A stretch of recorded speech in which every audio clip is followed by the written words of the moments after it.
shihni këtë zhvillim? Atëherë, së pari duhet kemi parasysh që masat e sigurisë duhet të përcaktohen sipas rrethanave të faktit penal që dyshohet personi ndaj të cilët zhvillojnë hetime ose një person I cili kapet në kushtet e flagrancës. Në këtë rast ndjes që është rasti I zotit Bektesh Zeneli, I cili është arrestuar për kanabis dhe nuk ka të thot fare. Nuk ka të thot fare kjo gjë, çfarë është akuzuar personi apo çfarë vepër penale ka personi në ngarkim. Pse duhet të thonë kjo gjë? Sepse masa e sigurisë është një masë e cila jepet rast pas raste, që do të thotë një faktet penale që ngarkojnë pandeurin apo grupe kriminale apo persona të ndryshëm, kohën kur ka ndodhur vepra penale dhe mënyra e veprës penale në kuptimin në kushtet e flagrancës apo siç e thashmë përpara në kohën, pra në vitën përpara. Kjo ka diferencë shumë të madhe dhe këtë gjë edhe vendimi I 2011-s e ka saktësuar qartazi që gjykata duhet të bindet që ndaj personit I cili do caktohet një masë sigurie, duhet që mos të ketë disa gjëra të cilat kanë të bëjnë me pushtetin e personit që hetohet. Cili është pushteti të personit që hetohet, që ke sot edhe tek neni procedurial penal neni 228. 1. Prishja e provës, 2. Për të dalë jashtë shtetit dhe 3. Për të kryer të njëjtën vepër penale apo më të rëndë, pra një krim të njëjtë apo më të rëndë. Këto I ke të saktësuara në kodin e procedurës penale, në vendimin të 2011-s, por ajo çfarë bën zoti Sadushi nuk është gjë tjetër veç të japi një frymarrje, një ndihmë zotit Rama. Pse them zotit Rama? Sepse në 9 mars zoti Rama bëri një mbledhje të grupit parlamentar, në datën 10 mars zoti Sadushi doli dhe tha unë do të bëj njësimin e diçka që është njësuar, pra nuk ka pse ai të bëjë ndryshime. Prandaj unë them që kjo është një qok dhe një zgjatim I grupit parlamentar socialist që bën pjesë dhe zoti Sadushi. Tani do më thoni, a do dalin njerëz të rrezikshëm, a do dalin politikan nga burgu, e a është kjo një lojë për të dalë ata nga burgu? Për mendimin tim është herët për të gjykuar apo të paragjykuar, por e vërteta është që dikujt qofën po ja bën. E qartë, pikërisht këtu doja të dilja, në fakt që është iniciuar kjo për të favorizuar zyrtarët e ish-zyrtarët të cilët sot ndodhen në këto kushte? Mendoj se po, por qoka duhet të parë në kohë të gjatë. Pra, nuk mund të themi që sot do të dali praktika dhe nesër gjithë gjykatësit do t'i nështrohen edhe do të nxjerrin të gjithë ata të cilët kanë të lashë me drejtsinë e tyre. Sepse mos harrojmë një fakt, edhe mos e vendosim tek qytetarët e një mashtrimi radhës që një gjykatë pavarur e paanshme, kur kishim rastin e do thosha raste të tjera të gjykimeve të tilla, asnjë moment në asnjë rrethan, asnjëri prej tyre nuk mori një iniciativë të paktën të thoshte diçka shumë pozitive. Çfarë është ajo pozitivja? Që të reagojnë dhe të denoncojnë raste të ndryshme që kemi të bëjmë me masat e sigurimit. Pra, pse zoti Sadushi sot zgjohet dhe unë po vendos tani një praktik të re, kur ndërkohë rasti Gëllçi në 2025 ishte shumë faktike. Tha gjykata europiane, e keni këtu edhe të përkthyer në gjuhën shqipe. Gjykatat shqiptare masën e sigurisë e konvertuan si një dënim të mundshëm të zotit Gëllçi. Pse desh të vononte zoti Sadushi këtu e disa muaj dhe mos t'i referonte pikrisht vendimit të zbardhur të 2025-s? Dhe merrem tani, jo kishte kanabis ky apo nuk kishte. Pra do të thotë, qoka është më e madhe sepse përflitet për ndryshime kushtetuese, përflitet për vendime ose më mirë për ndryshime institucionale që mund të ndodhin në të ardhmen, dhe unë mendoj se zoti Sadushi nuk mendoj se nga kryetari i gjykatës lart të shkojë një avokat i thjeshtë. Do të jesh shumë naiv ta besosh këtë gjë. Unë mendoj se zoti Sadushi ka bërë një pakt të qartë politik, se politik është, sepse si e merren gjyqtarët në gjykatën kushtetuese. Nga rruga dhe futen në institucion, as nga shkolla e magjistraturës, që mos mashtrojmë qytetarët, përmes Kuvendit të Republikës së Shqipërisë. Dhe kush janë anëtarët e Kuvendit? Partia Socialiste, Partia Demokratike që votojnë nëpërmjet deputetëve të tyre. Pra është politike sistemi i drejtësisë. Lejnë mashtrimin që i ka thënë qytetarëve shqiptar që jo nuk është politika, ku politika është krye iniciatorja për të dhënë të këta të pavarurit pushtet. Prandaj them që këtu në kohë duhet të parë kjo, a përfshihet edhe ndonjë përfitim të zotit Sadushi. Unë mendoj po, mund të jetë kryetari gjykatës kushtetuese në të ardhmen, mund të jetë antar gjykatës kushtetuese, pse jo mos të bëhet deputet i Partisë Socialiste? Pse ju pak keni parë ju ish prokurori, sot i ke deputet Partisë Socialiste? Ish gardist të Justinianart i ke sot deputet Partisë Socialiste? Pra, unë nuk e kuptoj pse duhet të bëjmë pyetjen a do të përfitojë dikush. Po këta janë të përfituar, njëri tjetri me radhë. Këta kanë përfituar gjithmonë në kurrizin e qytetarëve shqiptar. Edhe në fund fare, ata që të cilët konfliktojnë janë qytetarët shqiptarë dhe ata janë në rregull me karrierën e tyre politike apo institucionale. Sepse është e pamundur të mendosh ti që për shembull zoti Ibrahimi, që është antar i gjykatës kushtetuese, nuk ka lidhje me politik bërje.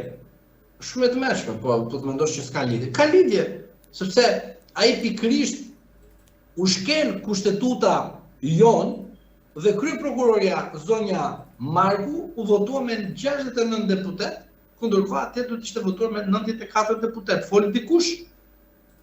Zero. Po shkel kushtetuta, s'ka rëndësi. Pse? Të kalojnë tanët dhe pastaj shikojmë edhe pastaj bëjmë moralin e themi duhet zbatojmë kushtetutën. Është shumë e thjeshtë kjo gjë. Mos mendoni ju se zoti Sadushi e bën për solidaritet, për dashurinë ndaj së drejtës. Duhet jeni shumë naiv ta besoni. Jo, pikërisht për këtë arsye ju ngrita në fakt edhe pyetjen që edhe tani pyetja që më lind mua është pse pikërisht tani, domethënë se pikërisht tani është e vërteta, qytetarët shqiptarë duhet të mësojnë që kur flet kryeministri i vendit, drejtësia funksionon. Dhe është drejtësia e Partisë Socialiste, sepse dikush thotë, po zoti Dumani arriti namin, çfarë arriti? Foli zoti Rama, u arrestu zoti Ahmetaj, foli zoti Rama, u arrestu zoti Dako, foli zoti Rama, u arrestu zoti Meta, foli zoti Rama, u arrestu zoti Berisha, foli zoti Rama, në fund fare para se dikte, që mos të ngelte ndonjë gjë me rrezik zoti Dumani, lëshoi dhe Belën. Po Belën e mande nga 2021 deri më sot zvarçur, duke zvarritur. Edhe si ka mundësi tek Bela gjetëm element veprës penale 2025, ku ndërkohë kallëzimin ti e ke 2021, ndërkohë Berberin ta kanë kapur 2022, ndërkohë atë e kisha në hetim, po si gjetë ti këto prova 2025 dhe mirë që shkove dhe lëshove për të arrestu Belën. Po ti Belën e pas kapur edhe pas ke vendosur të panderën në tetor të 2025. Çfarë nuk shkoi mirë me partinë e pavarur socialiste që nuk komandon drejtësinë? Se kuptoj. Për shembull, unë qytetar i thjeshtë, nuk jam avokat. E them, po si ka mundësi? Po s'ka shumë naiv janë ata brenda spakut? Jo, ata janë në rolet e tyre, janë në rolin e manualit të 1944 në vazhdim. Populli shqiptar mendon se është në Bashkimin Evropian. Populli shqiptar jeton në Bashkimin Sovjetik. Po thjesht ka ndryshuar vetëm tabelat. Është si puna e Spakut. Spaku u bë 2016 nga krimet e rënda, mentaliteti i njëjtë, Ndryshum tabelën e nderuar. Çfarë ndryshum? Asgjë më shumë. Zoti Dumani ka qenë aty, zoti Kraja aty, ata të tjerë aty. Nuk është si morëm nga qielli dhe i sollëm tokë, ose i morëm nga Amerika dhe ne i sollëm këtu peshqesh. Këtu janë, tanë t'i kemi. Pra, ju duhet kuptoni që nuk duhet të mashtrojmë popullin shqiptar si një drejtësi e pavarur, e paanshme. Pse? Sepse populli shqiptar e din çfarë ndodh në për gjykatët e zakonshme. Duhet bërtasësh të gjesh drejtësinë. Pse ai person që vrau gjykatësin mendon ti se nuk është përplasur me padrejtësi, pa justifikuar veprimin e tij. Veprimi i tij ishte akt terrorist dhe i denushëm, pa justifikuar këtë fakt. Po qytetarët përballen, po kjo është drejtësia. Ka qenë edhe më para. Po çfarë ka ndodhur? Ka sofistikuar korrupsionin. Ka sofistikuar korrupsionin, jo se korrupsioni ka ndaluar. Se do të jesh shumë naiv të besosh që korrupsioni ka ndaluar. E ka sofistikuar, e ka bërë me miq. Dhe prandaj ai tjetri merr pistoletën thotë kështu, e dëgjova nga X që ti me mikun kështu do ma bësh mua. Paf, ja futi aty. Mbajt dikush përgjegjësi. Të qytetarët e thjeshtë i mashtrojnë nga mjesi deri në darkë për spaku, tabela, ato do bëjnë namin. Nga 50.000 dosje, 200.000 dosje. Ai do ta marrë vendimin tek parcela ku shkoi në fund fare. Pra, po sigurisht bëhet për ata që populli shqiptar të thotë nesër ky vend nuk bëhet. Unë jam dakord, por shumica e thënë. Prandaj ne kemi për detyrë, përderisa na jepet hapësira publike, të ndërgjegjësojmë qytetarët të reagojnë dhe mos të nështrojnë një gjyqësori që është i kapur dhe kapet vazhdimisht. Sepse demokracia nuk është absolute, po as drejtësia nuk është absolute. Dhe prandaj kërkohet reagim. Dhe ky është pikërisht reagimi i profesionistëve, mua si avokat, disa të tjerë që besojnë që janë edhe duhet të jenë reagues, po jo të tjerë të cilët bëjnë analizë duke lavdruar spaku nga njëra anë kur i pëlqen, nga ana tjetër kur i pastron duke anat e muar.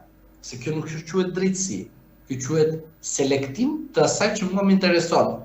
Ajo që më intereson e selektoj, ajo që më intereson nuk e vlerësoj. Po ne kemi për detyrë ata që besojnë për pavarësinë ashtu siç duhet, ti themi qytetarët të vërtetën. Dhe vërteta është kjo. Doni një drejtësi, po kemi për detyrë të inkurajojmë çdo qytetar që të jetë aktiv dhe të reagojë. Po pan ata qytetarë aktiv dhe reagues, friksohen edhe japin drejtësi. Po pan qytetarë që nuk reagojnë dhe bëjnë pak me heshtin, sigurisht që ata do të marrin masat e tyre. A mendoni se antarët e kolegjeve të bashkuara do të votojnë kundër kërkesës së zotit Sadushi? Pak a shumë një parashikim si mund të jetë ndarja. Them vërtetën, në rast se do të ketë një situatë të tillë, jam i bindur që kjo do të ndodhë vetëm për një arsye. A do të dalin kundër vetes tyre ata të cilët nuk ishin parë rastin e Berishës, kur dhëndri i Berishës u akuzonte për korrupsion pasiv dhe nuk është subjekt i posaçëm? Do më thoni ju, në rast se ata do binë në kundërshtim me masat e sigurisë që kanë thënë vazhdimisht mos pranim rekursi nga mjeset deri në darkë. Për mua është interesante që ata ta godasin veten e tyre duke ndryshuar praktikën. Por edhe nga ana tjetër, mua do të ishte interesante që mos të apranojnë, pra ta rrezojnë, të mos bien dakord. Pse? Se pikërisht del ky vendimi këtu. Nuk janë ban të dalin kundër vetes tyre, sepse kanë shkelur Konventin Evropian që ka jo vetëm përvalon ndaj ligjit të brendshëm procedurial penal, po ka dhe një frym demokratizuese dhe së drejtës. Sepse pse duhet të merrte për shemb për Gëllçin, gjykata evropiane një vendim protiv. Thoshte ai, po jo në Lerato do rrit me Gëllçin. Po pse? Sa ajo gjykatë thotë më fal, unë dua të shikoj mbi këto prova që ka dosja, që në të gjitha dosjet të masave të sigurisë ta keni parasysh, si është rasti i Gëllçit, për të gjithë njësoj janë. Pra, copy paste vendimin gjykata vendos. Pra, copy paste. Vendimet janë copy paste. Merrni çdo vendim.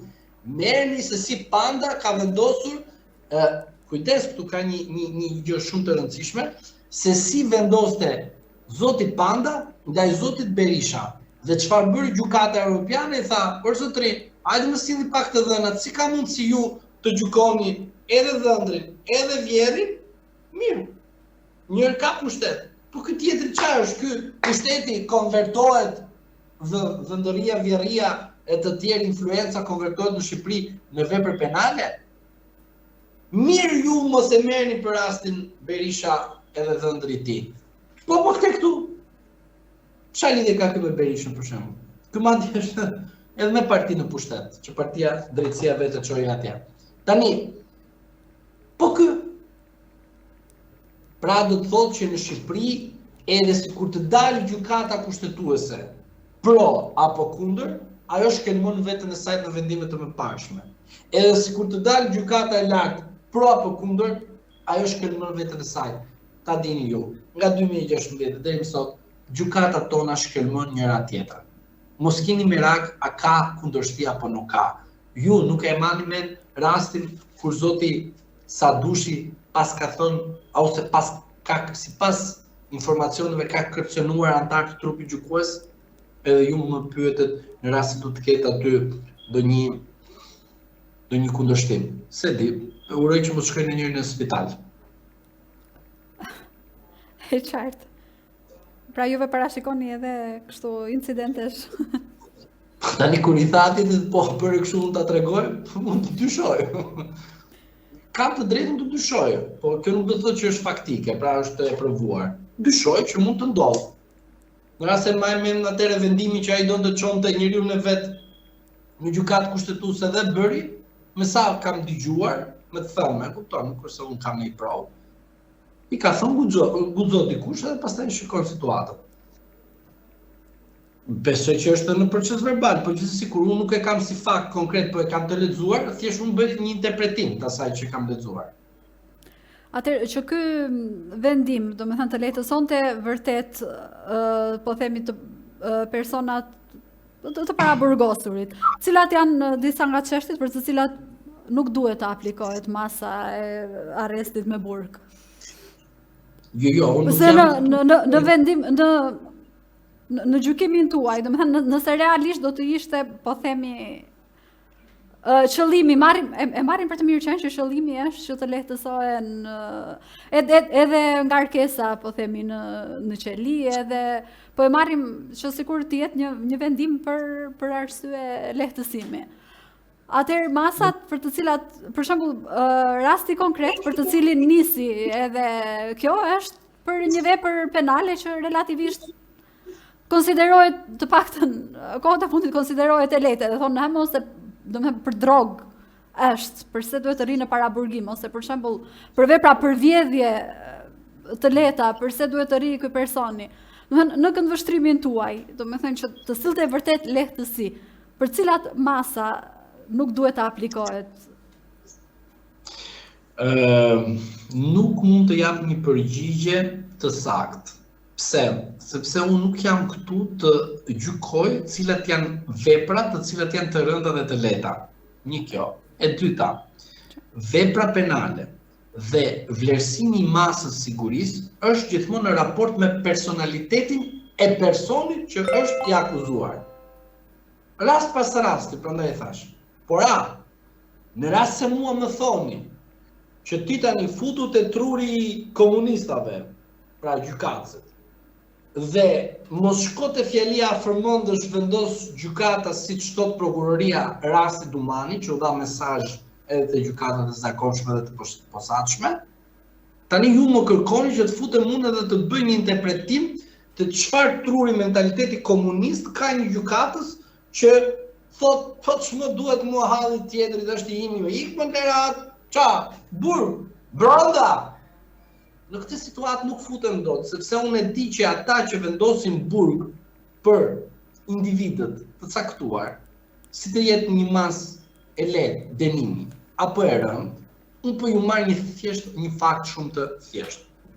Shumë të thjeshtë.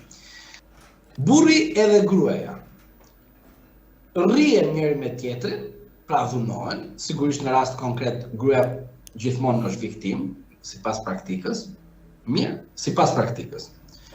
Dhe gjykata vendos burrin në burg. Mirë. U zgjidh rasti i dhunës në familje? Jo. Ajo gruaja që është viktim, mendoni ju se kur të dali nga ky gjyqtar i famshëm që futi burrin në burg, edhe kur ajo familjarët i ka kundër ndarjes, ajo gruaja do jetoj më të shkojnë polici të denoncoj burrin dhunues sepse burrin e futi një herë në burg? Pra drejtësia u dha? Apo është më keq që dhunuesi është më i keq tek viktima dhe viktima nënshtrohet për shkak se është e vetme dhe s'ka rrugë tjetër dalje? Kjo është. Pra, dhunuesi favorizohet me arrestimin në burg, viktima mbetet në mëshirë të fatit, thjesht ta gëzojnë statistikat. Kaq janë fut për dhunë në familje. Po viktima s'ka gjë. Ne intereson që ne i futëm në burg. Kështu është gjyqtari. Nuk është gjyqtari që merr referencë buxhetin e shtetit, a ka lek buxheti i shtetit të marrë burgaxhi kot brenda. Nuk i intereson buxheti atit prokurorit, kjo grua që ha dru nga mjes deri ndar nga burri, kur dalë nga burgu do jetë njësoj apo jo. Si intereson. S'ka institucione se si të japin solidaritetin dhe madje të japin dhe për krajin që person të ecë vetë në jetë pastaj. Kjo është situata. Pra, ky vetëm, ky si ngjarje të tregon qartësi që viktima vazhdon edhe viktimizohet për shkak të rrethanave që një gjykatës nuk e pyeti veten dhe tha o vlla, një shpullire apo e futën në spital edhe netin në ditë. Se ka diferencë shpulla me spitalin, po jo në justifikim të faktit penal. Por të pasojë që si sollet tek viktima. Dhe ti nuk e man autorin në burg thjesht për të bërë statistikë. E ndëshkon me dënimin. Por të paktën paralelisht dhe viktima mos të jetoj më dhunën e atit agresorit. E bën dikush këtë mendim, këtë filozofi zero. Ai thot, ç'a do prokuror në burg. Po e fus në burg thot, sepse kush i merret me mediat pastaj që ky del edhe e vret. Sepse ky nuk do ta vrasi pasi të marroj burgun. Ja, nuk do ta vrasi. Ai do thot, të laje mund të shplahem me mëkatet e mia pra që e futa në burg, ata pas ti të dali vendimi i burgut, që unë e fus në burg, e pastaj le ta vrasi, ta coktoj mua s'më duhet. Kjo është drejtësia në Republikën e Shqipërisë. Çfarë mendoni ju drejtësie pavarur e paanshme që kënaqet vetëm me statistika dhe populli kënaqet vetëm me statistika dhe jo me politika normale, konkrete, edhe penale, edhe sociale. Në fakt edhe organet ndërkombëtare kanë folur për numrin e lartë të paraburgosurve në vendin tonë. Mendoni që kjo mund të jetë edhe iniciuar pak nga alarmi që kanë vendosur për shifrat shumë të larta në raport me numrin e popullsisë, po themi. E di si më duket kjo puna e statistikave për arrestimin në burg. Më duket si kjo, kur bashkëpunohej me sistemin komunist asaj kohë, ishe miku i partisë, ishe shoku i partisë, kur u bëje armiku i partisë, u bëje armiku i popullit dhe destinacioni ishte burgu. Edhe kjo kështu më duket në këto shifra. Pse tani e kuptoj Edi Rama që burg i kishte gjithë edhe për faturën e energjie elektrike dhe bën aksion paligjshme në kundërshtim me liritë themelore të individit, duke futur në burg edhe njerëz duke vdekur nëpër burgje. Pse tani e kuptuan shqiptarët këtë gjë? Tani e kuptoi ai. Ai doli para një muaj, pra në korrik mos gaboj të 2025 mos gaboj, doli edhe ofendoi 2-3 gjyqtar se kishin marrë një vendimarrje ata. Po rastin e Shkodrës. Po, pastaj shkoi dhe i tha burg atyre që i kishte vetë miratuar për rastin e thefit, mos gaboj. Po, për rastin e thefit. Edhe aty i tha burg atyre. Pastaj doli këtu me këta të sofistikuarit të shkollës së magjistraturës, zoti bëv sofistikim, dhe na sollën kodin penal ku sillte edhe mosmarrëveshje shtetë civile, edhe mosmarrëveshje administrative dhe i konvertonte në kodin penal si burg. Edhe del ai dhe na thot ne burgu që ka i rënduar. Ju lutem, prandaj them, duhet të jemi stabil me ignorancën dhe të bëjmë krahasime me ignorancën, naivitetin, dobësinë e të menduarit, sepse të gjithë nuk kemi, për shembull Rama është më i zhyt se ne, besojmë këtë gjë, s'ka të lutopi. Por e vërteta, më fal, edhe ne të bëjmë edhe pak më të avancuar, se ai mund të jetë shumë i zgjuar, ne të avancojmë pak. Por puna është që ti na thoje burg, ti thua aty burg, do të kalë në burg. Edhe na thua statistika. Po mi Këshilli i Evropës nuk ka sjellë ty informacione nga 2017 deri në 2025 që këtu burgu është bërë si puna e kafjes, të gjithë në burg pa përjashtim. Po ty Alti Dumani nuk ti solli shifra dhe tha burg për të gjithë vëlla, sepse kështu është roli i partisë. Edhe një herë, derisa jetojmë në keqeverisjen e Partisë Socialiste dhe ti nuk ke një opozitë të shëndosh, të bëj opozitë ashtu siç duhet, sigurisht që do triumfoj burgu, mentaliteti komunist, sepse ne nuk ndryshuam në 1991 sistemin politik në aspektin e mentalitetit. Ne ndryshuam tabelat. Pra, aty ku ishe i maj totalisht, si është herë dhe ky tjetër, tha jam edhe unë i djathtë. Pse? Sepse më kujton një rast, mos themi emrin, po puna është kjo, më kujton një rast të bukur që njëri ishte, për shembull si Beqir Balluku, ai ishte shërbëtor i partisë nga mjes derintar? Po. Partia çfarë bëri? E dërgoi në situatë të vështirë. Burgim. Kush ishte së rezultati? Zonja Balluku shko po te partia vet, me drejtsinë e vet. Pra, tani të pëlqen o vëlla se s'ka mundësi. Këtë gjë kemi ndryshuar ne. Tabelën. Pra, nga partia komuniste që kishte Beqir Ballukun, shkon tek partia socialiste që ke Belida Ballukun. Ose mos harron Kiço Ngjela, nga ka qenë i privilegjuar i partisë të gjëra, nga komunist u bë i përsekutuar politik. Pse? Sepse nuk ra dakord me një mosmarrëveshje. Pa ishte i partisë, a ishte apo nuk ishte, mos kam bërë gabim. Nuk e ndjes. Inshallah gabofsha. Pa ishte i partisë. Po nuk mund të bëhet ky mua që është i përsekutuar politik, kur ai ka qenë në bashkëpunim me Partinë Komuniste. Po kam gabuar? Më thoni. Po se besoj. Po gjithsesi mund të kem gabuar. Nuk mund të më bësh mua viktim njerëz të cilët kanë punuar me mandate qeverisës në kohën e diktaturës. Po nuk mund të bësh mua demokrat ata. Nuk mund të më bësh kur as që ata kanë frymë demokracie. Pse janë futur në burg, po se kanë shërbyer sistem të mëparshëm. Edhe ato statistika që ishin atëherë i ke sot. Po thjesht sot thua ka një konvent, do shkojmë në Bashkimin Evropian, po pavarësisht se në Bashkimin Sovjetik. Kjo është e vërteta. Mund të jetë e hidhur, po uroj të ta marrin të mirë pritur, edhe ta përpunojnë sipas asaj që ne themi gjithmonë, të gjithë të barabartë përpara ligjit, por nuk mund të jemi selektiv sipas interesave të ndryshme të disave. I qartë.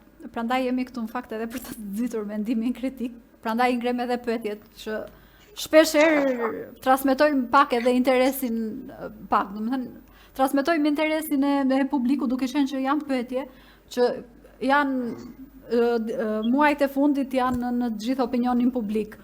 Dhe për t'i bërë mbase më të qarta dhe për të pasur edhe përballje idesh dhe opinionesh të ndryshme që t'i shohim të gjitha të dyja anët.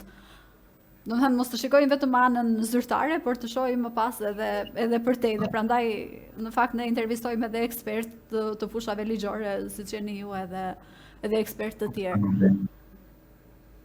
Faleminderit, po unë duhet të shtoj edhe diçka tjetër të fundit. Unë jam i bindur që qytetarët shqiptarë din të gjykojnë, por din edhe të japin mendimin e tyre, po ka ardhur momenti të një reflektimi të thellë sepse mjaft jemi kënaqur me statistika që nuk kanë prodhuar asgjë dhe kanë prodhuar thjesht vetëm emigracion masiv dhe thjesht ne këtu jemi duke aprovuar një, do thosha, shitje të Shqipërisë në mënyrë drejt për drejt me miratimin tonë.